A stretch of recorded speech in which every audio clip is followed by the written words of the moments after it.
हे guys, Sanjeev है। Welcome back to my channel. और आज मैं ग्रैंड मास्टर गुरमेट का 21th पार्ट एक्सप्लेन करने जा रहा हूँ। गाइस, मेरी वीडियो अगर आपको जरा से पसंद आती है तो प्लीज आप मेरी वीडियो को बस अपने एक दोस्त से शेयर जरूर कर देना। तो चलिए बिना किसी देर के शुरू करते हैं आज की वीडियो।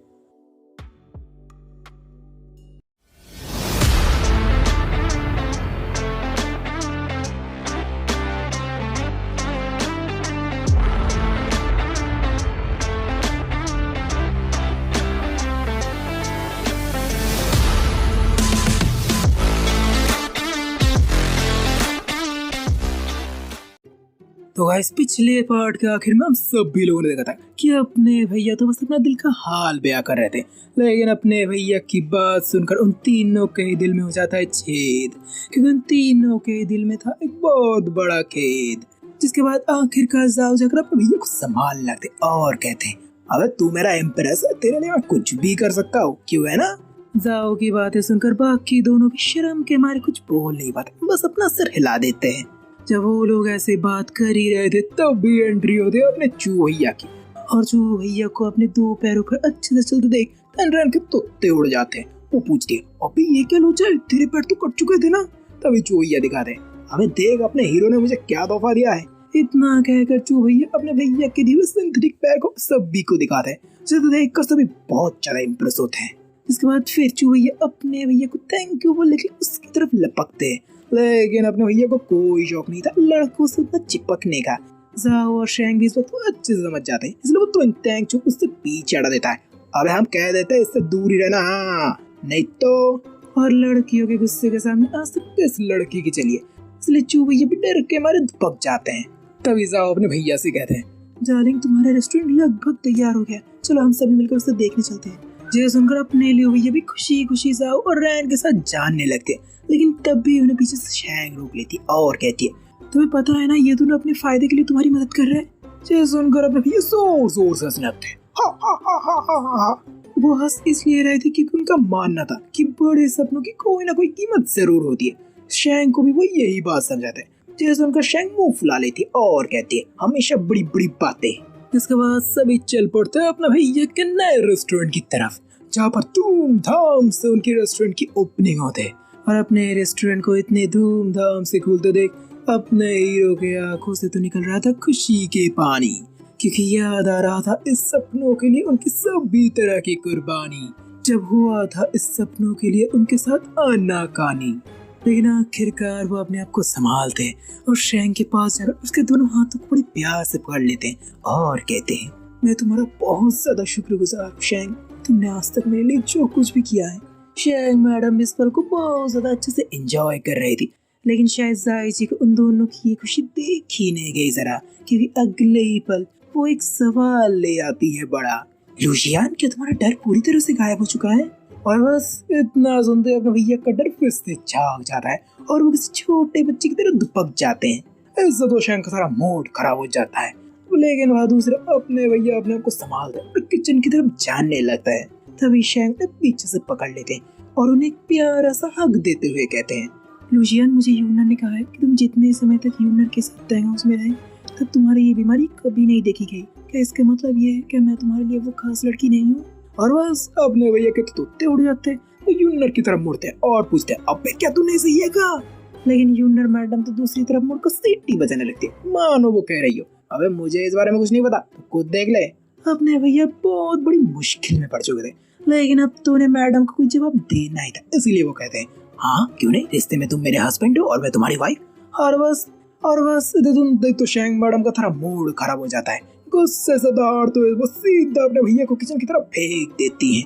और बेचारे अपने भैया बिना कुछ किए लड़कियों से मार खाने की तो मानो उनकी आदत सी पड़ चुकी थी। वो सोचने लगते हैं, क्या शैंग मुझे पसंद करने लगी है। लेकिन वो अपने आप को संभालते और अपने मन को कहते हैं, अरे ना मेरे ठरकी ना, अब भी नहीं, अब भी अपनी ठरकपंथी थाम दे, बाद में तो अपनी ठरकपंथी जितना हो सके दिखा लेना, अभी तेरे सपनों को पूरा करने की बारी है। इतना सोचते वो किचन की तरफ रुक करते और अपने सामने मौजूद सब्जियों के ढेर को देखकर वो खुश हो जाते हैं। इसके बाद वो सोचने लगते, आखिर वो बनाए तो बनाएगा।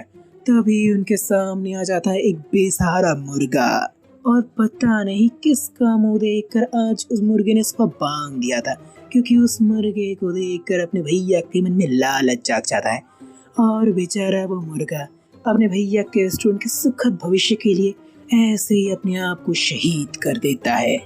इसके बाद शुरू होती है अपने भैया की कुकिंग। पहले तो वो उस मुर्गे के पूरे शरीर से उसके मांस को अलग कर लेता है और हड्डियों को फेंक देता है। इसके बाद अलग अलग तरह के मसाले और इंग्रेडिएंट्स को मिलाकर उसे एक लिक्विड बना लेता है और उस चिकन मीट के साथ अच्छे से मिक्स करके कुछ समय के लिए रख देता है। बाद दूसरा अपने भैया को इतनी मेहनत करते हैं कि लड़कियां तो काफी ज्यादा इम्प्रेस हो जाती है। उन्हें पता था कि ये रेस्टोरेंट अपने भैया के लिए कितना ज्यादा इम्पोर्टेंट है, लेकिन तब भी वहाँ पर आ जाता है एक्स्ट्रा स्पाइसी नामक एक पहलवान और उनके साथी। जैसे उन सभी को पता चला था कि यहाँ पर एक नया अलायंस बन रहा है, वैसे ही वो लोग चले आए थे अपने भैया के अलायंस को डुबाने के लिए। यहाँ पर कमाल की बात तो ये थी कि अपने भैया को छोड़कर सभी को पता था कि इस अलायंस के लीडर वो खुद है, और यही बात थी एक्स्ट्रा स्पाइसी और उसके साथी मिलकर अपने भैया को ढूंढने आए थे। और अपने भैया के मिलते ही अपने पास में मौजूद तस्वीर से पहले तो वो अपने भैया का चेहरा मैच करवाते, और जैसे ही मैच होता है वो अपने भैया पर टूट पड़ते हैं।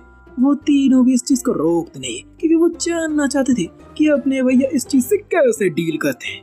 और दूसरा वो सभी पहलवान अपने भैया से आकर उनका इंट्रो मांगते। अपने भैया भी इसमें हामी देते, लेकिन तभी वो कहते हैं देखो अभी मैं खाना बना रहा हूँ, अगर तुम्हें कुछ चाहिए तो तुम बाहर जाकर ऑर्डर दे सकता हो। अपने भैया ने तो बड़े प्रेम से कहा था, लेकिन एक्स्ट्रा स्पाइसी को ये प्रेम हजम नहीं होता, इसलिए वो तुरंत अपने भैया के खाने को हवा में फेंक देता है। लेकिन अपने भैया ने तो मनो कह रखा था कि आज मेरे और मेरे खाने के बीच कोई नहीं आ सकता, इसलिए वो तुरंत एक्स्ट्रा स्पाइसी के हर एक वार से बचते हुए अपने खाने को पकड़ लेते। लेकिन पकड़ते ही उन्हें एहसास होता है कि उनका खाना बहुत ज्यादा गर्म है, गरम गरम गरम गरम गरम गरम गरम गरम गरम। और दूसरा एक्स्ट्रा स्पाइसी तो अपने ही सदमे में था, उसे विश्वास नहीं हो रहा था कि अपने भैया उसके वार से ऐसे बच गए। इसलिए वो तुरंत अपने लोगों से लियू भैया पर हमला कर देता है। उन सभी के हाथों में आग जल रही थी, और दूसरा अपने भैया को भी पता था कि उनके खाने को और ज्यादा पकना बाकी है, इसलिए वो जैसे उन तीनों को अपने ऊपर आग की मुट्ठी लेकर आते हुए देखते वो तुरंत अपने कढ़ाई को उनके हाथों पर चढ़ा देते हैं।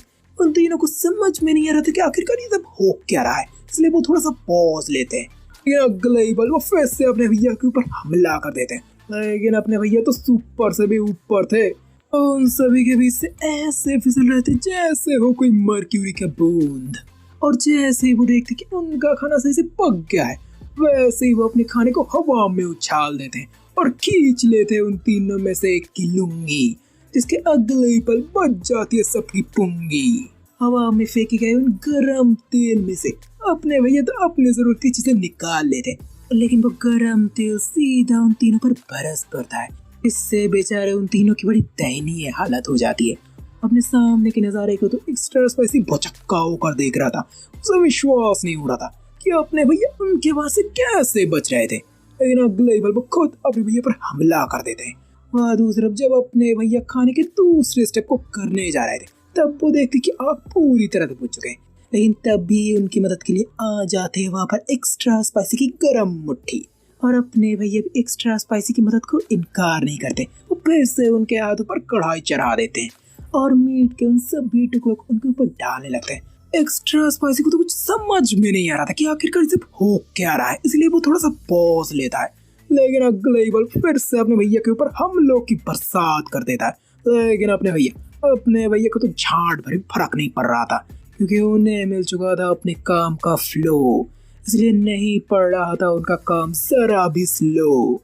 फिर देखते ही देखते करने लगा उनका डिश ग्लो। इसके बाद धीरे धीरे खाने की खुशबू पूरे रेस्टोरेंट में फैलने लगती है। सबसे पहले इस खुशबू को शैंक पहचान जाती है, जिससे तो उसका दिल मचलने लगता है। तुरंत किचन की तरफ जाने लगते हैं। वह दूसरे जैसे अपने भैया खाने को पूरा बना लेते, वैसे वो ये महसूस करते कि उनका खाना पहले से ज्यादा बेहतर बन चुका है। उन्हें समझते देर नहीं लगती। ये इसलिए हुआ है क्योंकि ये खाना नॉर्मल फ्लेम की जगह मार्शल आर्ट फ्लेम से बने हुए है। इस बात से तो अपने भैया की खुशी का ठिकाना नहीं रहता, क्योंकि उन्हें खाना बनाने का एक नया तरीका जो मिल चुका था। वह दूसरा एक्स्ट्रा स्पाइसी की हालत तो पूरी तरह से खस्ता हो चुकी थी। लेकिन जैसे ही वो अपने भैया को रुकते देखते, वैसे वो फिर से अपने भैया पर हमला कर दे। लेकिन सही समय पर आ जाती है शैंक और एक्स्ट्रा स्पाइसी के थोड़े पर धर के देती है, चल भाग यहाँ से। जिसके बाद वो अपने भैया के खाने के अरोमा को बड़े ध्यान से सूंघते हैं और बिना ज्यादा वक्त गवाए झट से एक चम्मच उठाती है और फटाक से अपने मुंह में एक बाइट ले लेती है। और मुंह में डालते ही मैडम को उस टेस्ट का एहसास होता है जिस टेस्ट के लिए मानो कितने वक्त से वो तड़प रही थी। उसके पूरे बॉडी में एनर्जी का ओवरफ्लो होने लगता है और उनके मन में खुशी की लहर दौड़ जाती है। जिसके बाद तो वो मुंगेरी लाल के हसीन सपनों में खो जाती है और कहती है यम यम यमी इन माय टमी। वहाँ दूसरी तरफ शैंक को ऐसे देख बाकी दोनों मैडम जाओ और रैन भी खाने को टेस्ट करते हैं। उनका भी कुछ ऐसा ही रिएक्शन था। उनकी पूरी बॉडी में एनर्जी का ओवरफ्लो होने लगता है और उनके मन में खुशी की एक लहर दौड़ जाती है। हालांकि वो बेहोश नहीं होते बल्कि होश में रहकर पूरे खाने को सफाचट करने में लगी हुई थी। और जब शैंग इस चीज को देखते वो तो उन दोनों पर टूट पड़ती है, अबे ये खाना लुशियन ने सिर्फ और सिर्फ मेरे लिए बना है। और ऐसे ही फिर शुरू हो जाती है सांप नेवले और बास की लड़ाई। वहाँ दूसरा उतनी देर में एक्स्ट्रा स्पाइसी भी अपने आप को संभाल लेता है। इसके बाद उसकी नजर अपने भैया के बनाए हुए इस डिश पर जाती है, वो डिश जिसकी वजह से उसकी अब ये हालत हो चुकी है। अब तो उन्होंने सोच लिया था कि अब ये जो कुछ भी हो उससे तो वो बर्बाद करके दम लेंगे, इसलिए वो तुरंत खाने की तरफ लपकती है। लेकिन ऐसा देखकर वो तीनों लड़कियां भड़क जाती है। वो तुरंत उसके सामने आ जाते और वो तीनों उसे ऐसे घूरने लगती मानो तो उसने उस तीनों का बाप का मर्डर कर दिया हो। और लड़कियों के गुस्से के सामने आज तक किस लड़के की चली है भाई, इसलिए वो एक्स्ट्रा स्पाइसी भाई साहब भी दब जाते हैं। तभी अपने भैया उससे बड़ी प्यार से कहते हैं क्या तुम मेरे खाने को टेस्ट करना चाहोगे। ये सुनकर एक्स्ट्रा स्पाइसी थोड़ा सा भावुक हो जाता है क्योंकि उसने अपने भैया को मारने की कोशिश की, लेकिन अपने भैया उसे अपना डिश खिला रहे हैं। लेकिन अगले ही पल अपने भैया खाना समेत अपने कढ़ाई को सीधा उसके थोड़े पर दे मारते हैं। आखिरकार इन महाशय ने भी अपने भैया को बहुत ज्यादा तंग किया था, वैसे कैसे उन्हें छोड़ सकते थे। इसके बाद अपने भैया शैंक की तरफ मुड़ते और प्यार से कहते हैं शैंक तुम एक काम क्यों नहीं करते, तुम इसे राइस के साथ खा के देखो, तुम्हें बहुत ज्यादा अच्छा लगेगा। और अपने भैया को इतने प्यार से बोलते थे शैंक मैडम तो बहुत ज्यादा शर्मा जाती है। वो तुरंत उसके हाथ से खाने को ले लेते हैं और शर्माते हुए बोलते हाँ इसे तुम्हें कहने की कोई जरूरत नहीं। वह दूसरा उतनी देर में एक्स्ट्रा स्पाइसी भी संभल जाता है, उससे भी अपने भैया के खाने के टेस्ट का एहसास हो जाता है और वो भी खुशी से उछल पड़ता है। अब वो समझ जाते कि अपने भैया की क्या कीमत है, इसलिए वो तुरंत अपने भैया के सामने झुक जाते और कहते हैं बॉस आज से आप हमारे गुरु है। और एक्स्ट्रा स्पाइसी को झुकते उसके सारे ये सुनकर पहले तो अपने भैया को अपने खानों पर यकीन नहीं होता, लेकिन अगले ही पल वो खुश हो जाते हैं। वो सोच रहे थे कि वो इतने बड़े रेस्टोरेंट को अकेले कैसे जाए, लेकिन जब उसके साथ एक्स्ट्रा स्पाइसी और उनकी टीम तब तो अपने भैया को कोई प्रॉब्लम नहीं था। इसके बाद तो शुरू हो जाती है अपने भैया की पाक रस्म, साबित करना है अपने आप को, ले लिया था अपने भैया ने ये कसम। देखते ही देखते कुछ ही देर में तैयार हो जाते अपने भैया की स्वादिष्ट अलग अलग तरह की डिश, जिसे देखकर शैंक तो अपने आप को रोक नहीं पाती। वो बेकाबू होकर उस खाने की तरफ झपट्टा मारते, लेकिन अपने भैया तुरंत उसके बीच में आ जाते हैं। अबे नहीं, ये खाना कस्टमर्स के लिए है, तुम्हारे लिए नहीं। ये सुनकर शैंक बड़ी प्यार से कहते कम ऑन मैं थोड़ा सा लूंगा, लेकिन अपने भैया फिर से कहते नहीं। यह सुनकर शैंक मायूस हो जाती है। तभी अपने भैया उसे बड़े प्यार से कहते हैं घर जाने के बाद मैं तुम्हें इससे भी अच्छा खाना बना दूंगा। ये सुनकर तो मैडम शर्म से पानी पानी हो जाती, लेकिन अगले ही पल वो बहुत ज्यादा खुश हो जाती है और खुशी खुशी कहती है यही तुम्हारे लिए अच्छा होगा नहीं तो। अपने भैया को पता था कि शैंक ये बड़े प्यार से बोल रहे थे, इसलिए वो भी मन ही मन हंसने लगते हैं। जिसके बाद वो खुशी खुशी साउरन और एक्स्ट्रा स्पाइसी के साथ बाहर जाने लगते हैं, देखने की उनके यहाँ कितने सारे कस्टमर्स आए। लेकिन बाहर जाकर उन्हें रूखी सूखी हवा के अलावा और कुछ भी नहीं दिखता। तो देख कर तो सभी के होश उड़ जाते हैं। उन्हें यकीन नहीं हो रहा था कि उनका रेस्टोरेंट अभी पूरी तरह से खाली है। वहाँ दूसरा जब शैंक देखते कि यहाँ पर एक भी कस्टमर्स नहीं है, तब शैंक फिर से खाने की तरफ आगे बढ़ने लगते हैं और फिर से शैंक उन खानों पर बुरी नजर डालते देख अपने भी फिर से दहाड़ते हैं नहीं। शैंक को तो वो किसी तरह से रोक लेते, लेकिन अब वो सोच रहे थे कि अपने रेस्टोरेंट में कस्टमर्स लाए तो लाए कैसे। तब भी एक्स्ट्रा स्पाइसी दहाड़ता है, कोई ऐसे किसी टेस्टी खाने को मना कैसे कर सकता है। इसके बाद वो बाहर की तरफ भागते, अपने भैया कुछ समझ में नहीं आता। तभी एक्स्ट्रा स्पाइसी बोलता है सर कुछ भी हो मैं आपके यहाँ पर कस्टमर्स लेकर ही दम लूंगा, चाहे वो बेहोश करके क्यों ना हो। हाँ और बस एक्स्ट्रा स्पाइसी की बात सुनकर तो अपने भैया के उड़ जाते तोते। पता था उन्हें कि अगर हुआ ऐसा तो पब्लिक मारेंगी उन्हें चप्पल लात और जूते।